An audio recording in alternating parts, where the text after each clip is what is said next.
Peter Zeinoun, Chief Product Officer at Prodoscore, joins us in this HR Tech Talk session to discuss the trends shaping the global HR tech landscape. Peter, it's so good to have you here. It's such an exciting time for the market because HR tech is changing the scope of human resources and transforming how companies are essentially using different types of HR technologies to better manage their teams, to initiate better programs within the system, and to kind of keep the engagement flowing.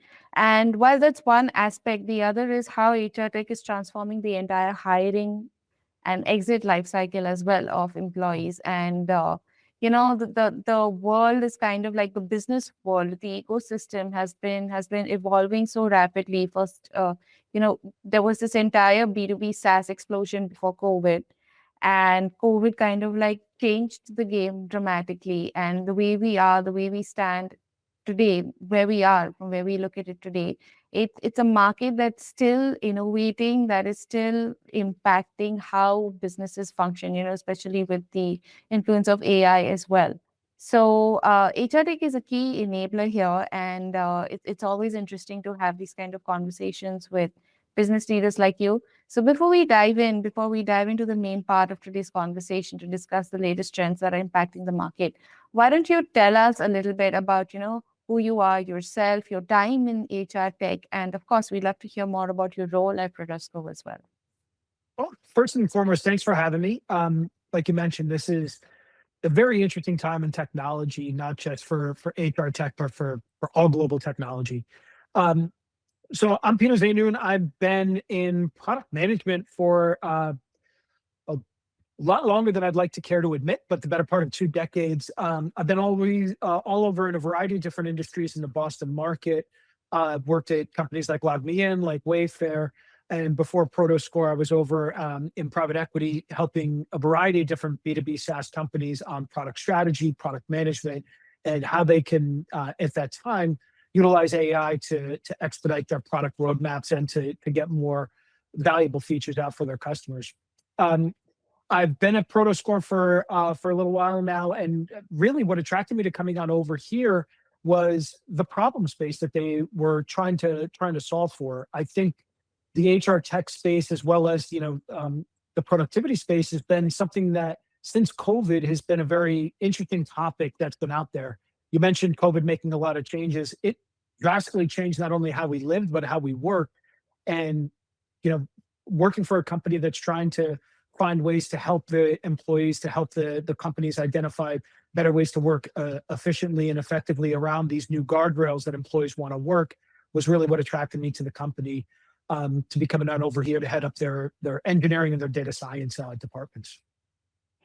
Absolutely. So when it comes to productivity tools within the HR tech landscape, what's always interesting to talk about is why these tools are gaining momentum in the market. Like what's driving businesses and business leaders to rely more on tools and automation to understand how productive their teams are. Because all along each company works in a different way, but there generally was like a system in place to track how output, what employees' output was like looking like, either at the end of a week or at the end of a quarter, a larger duration.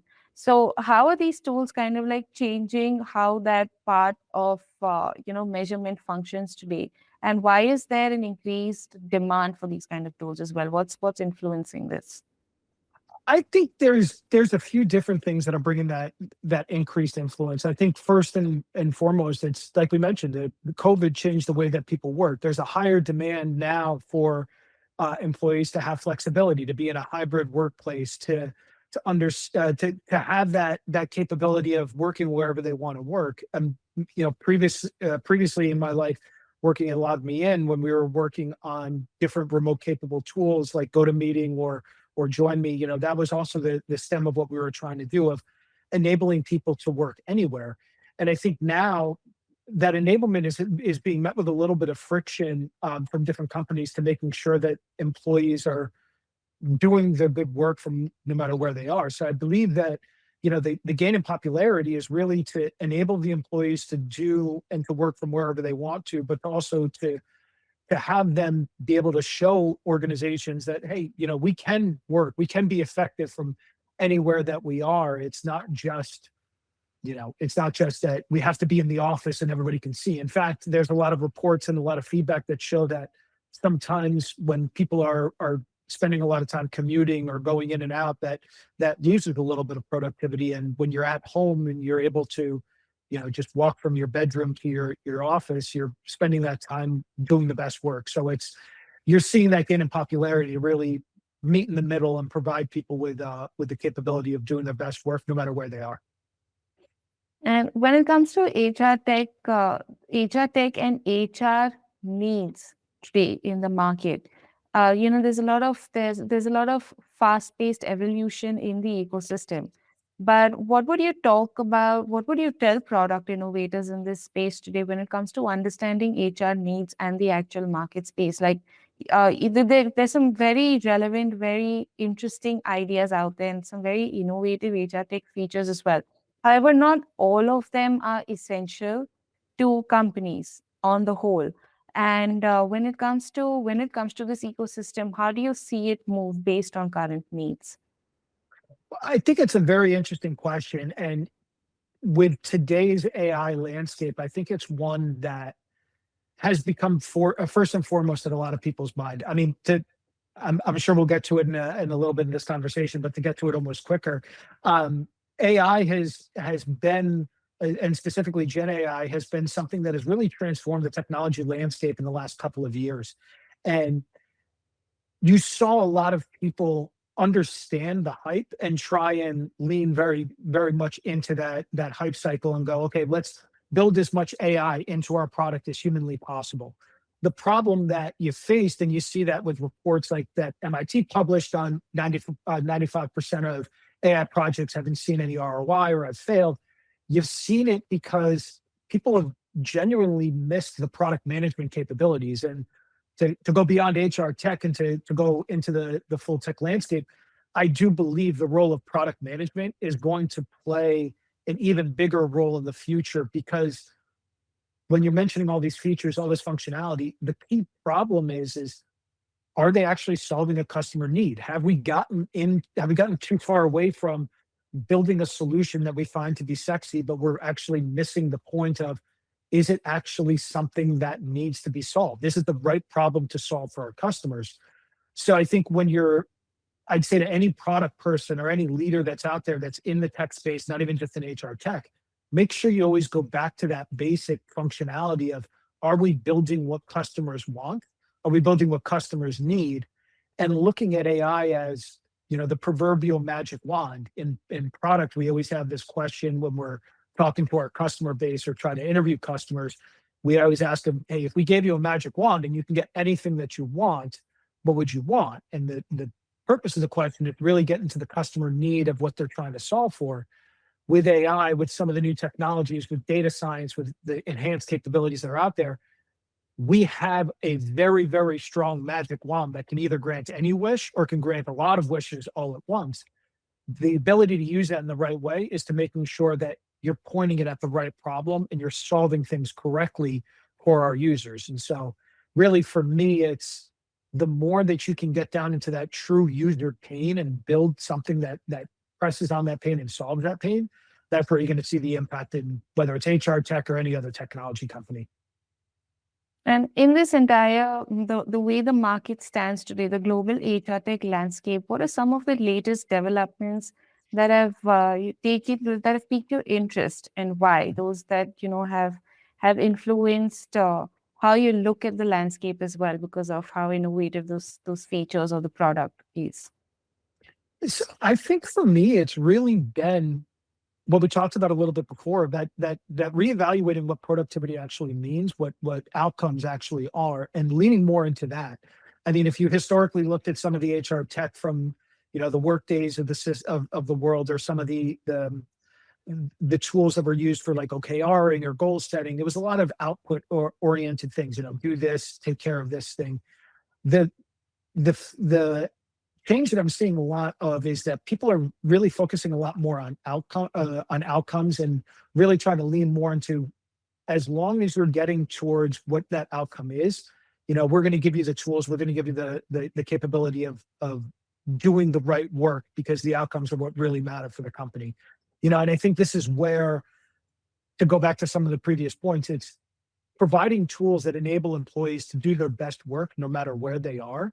I think is one of those key changes that I'm seeing that's out there. People are really starting to lean in and to understand that employees know what they want and know what matters to them, and flexibility, capability, and enablement is really going to be something that's going to help them be more engaged and drive the best outcomes.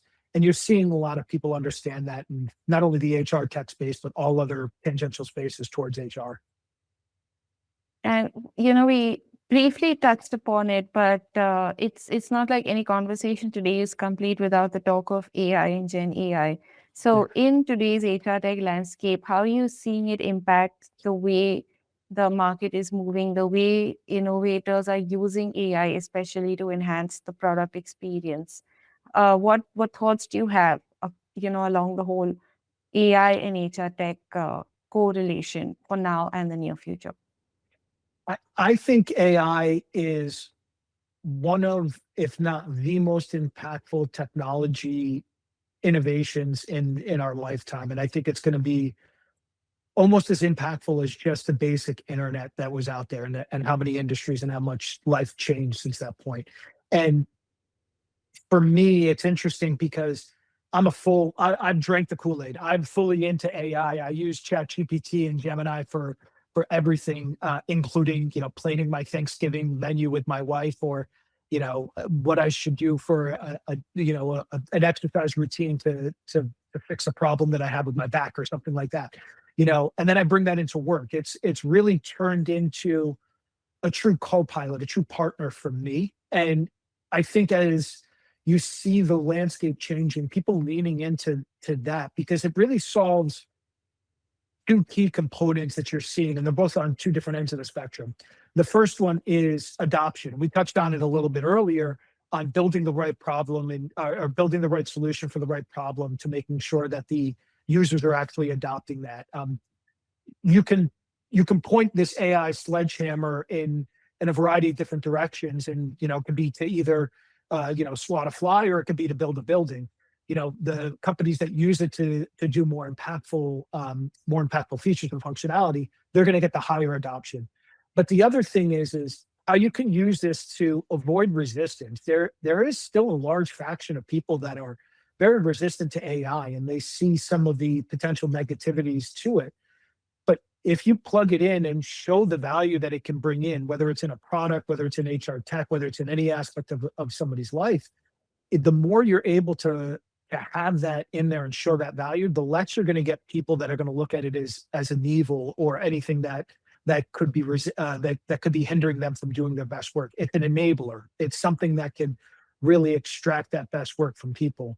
And so, really, to bring it back to that core opportunity, for me, I think that real opportunity in HR tech and other technology landscapes is to be building the systems that really embrace that AI, to be helping people to be empowered to do their great work, and to really enable them to have a friction-free experience, because it's gonna help them do better and be better in long term. Exciting times in HR tech, Peter, and I'm pretty sure what we've spoken about today is there's more to come, and so we definitely need to have many more conversations down the line. Absolutely. But until then, we appreciate the time you've taken to do this talk with us today. And until the next session, we wish you and the team at Prodoscore all the very best. Is there any last minute takeaways, tips, best practices, thoughts you'd like to share with our audience before we wrap up? We'd love to hear them. Yeah. The only thing I would give people advice on is, when it comes to any of the new tools that are out there, play with them, test them out, try them out.